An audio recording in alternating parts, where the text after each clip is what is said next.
There's one single definition for the word overland, and that's to travel long distance over land. It's a very general term. It's going to mean a lot of different things to a lot of different people, but for all my YouTube colleagues that are getting called out and having people argue that overlanding is an actual activity with specific criteria, this is proof. There's just one single definition, and it's very simple. One of the most widely accepted definitions for overlanding is by the Overland Journal. By the way, they are based out of Prescott, Arizona in the United States of America. So this is not a South American or Australian publication. But with the wording they use and their expertise and their experience traveling the entire world in mechanized wheeled vehicles, I'm going to say that they have a pretty good idea of what overlanding is, and actually making an entry into the Oxford Dictionary. Hey, if the Gen Z word Riz can find its way into the Merriam-Webster Dictionary, I think Overland Journal's version of the definition of overlanding should make its way over too. So anyways, thank you for tuning in to this episode. This is going to be more of a podcast style video. I recently went on a 5-night, 5-day trip out to Arizona and Nevada, driving from Southern California. In total, I drove nearly 1,000 miles. I would say that's a pretty long distance traveling overland. So yeah, by the very definition, I went overlanding.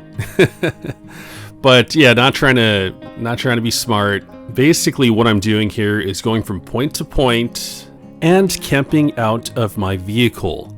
So let's take a look at Overland Journal's terminology. Car camping, traveling in a vehicle to an established campground. If there is a picnic table there, it is probably car camping.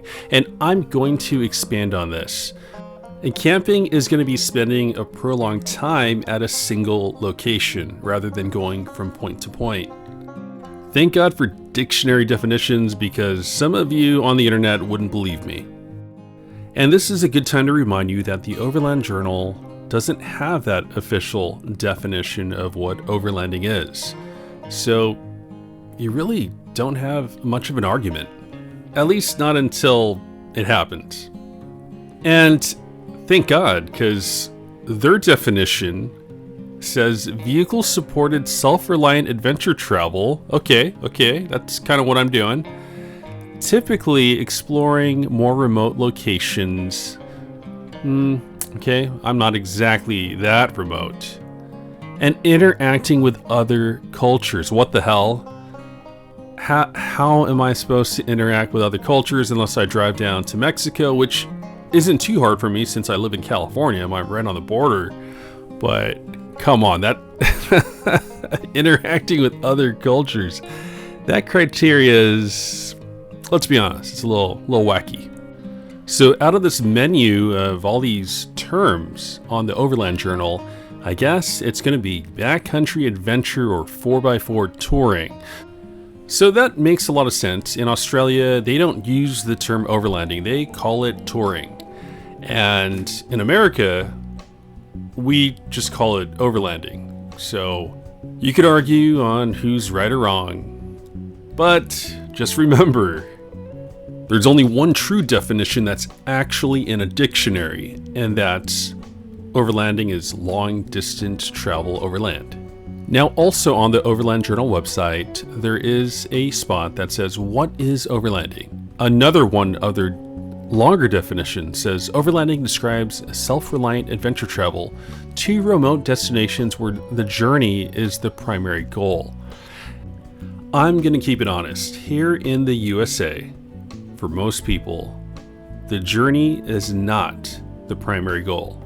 The main goal is the destination.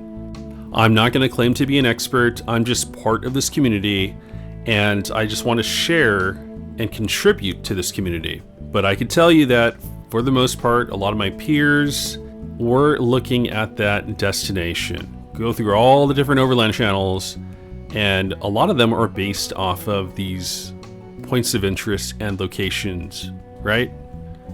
The goal is to see and learn about the world, whether on a weekend trip of 100 miles or a 10,000-mile expedition across another continent.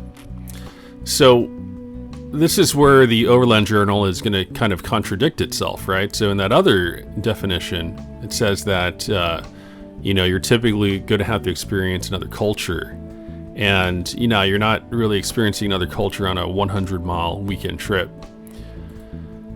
So yeah, you're going to see a lot of different definitions, and then there's people on the internet that are going to use the Overland Journal as the Bible or the dictionary, but it's not. Right here, vehicle equipment can be simple or extravagant. But then if we go over to the terminology list, an expedition vehicle has to be a four-wheel drive or an adventure bike. So another contradiction.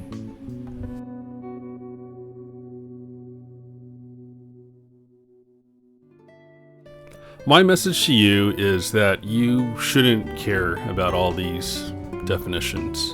The fact of the matter is, this kind of travel, this kind of lifestyle, this kind of movement doesn't really have its own term, its own word.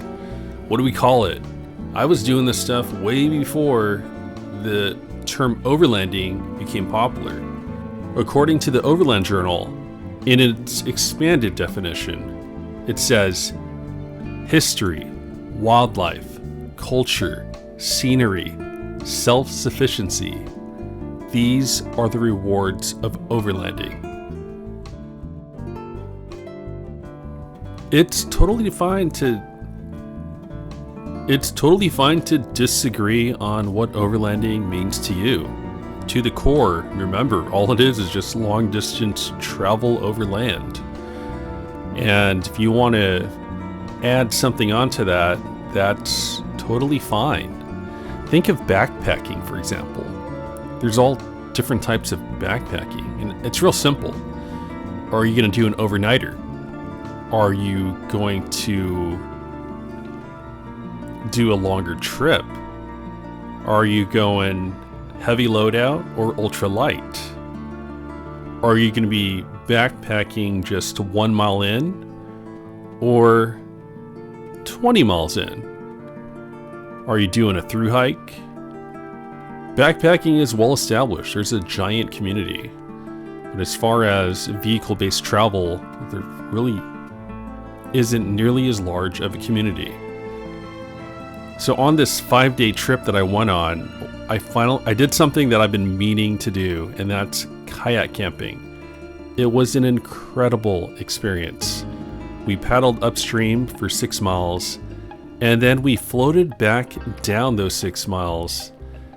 And it was such a great experience. We did not hit our goal. We were trying to get to this hot spring, and we were 2 miles short. So we went 6 miles upstream, but then it was going to take another 2 miles, and the current was getting stronger and stronger. So we decided that we would just kind of back off.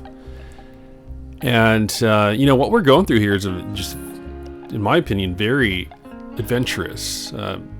Something more adventurous than the average person in the United States of America would try to take on. This was great exercise. I've been trying to take care of myself, as you know, with my journey with weight loss and just keeping healthy and reversing a serious disease called diabetes. I had had a sudden onset of diabetes.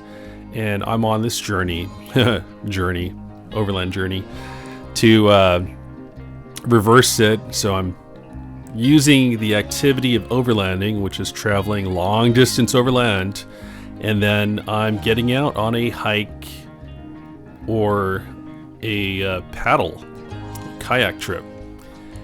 And that's gonna be a big part in taking care of my health.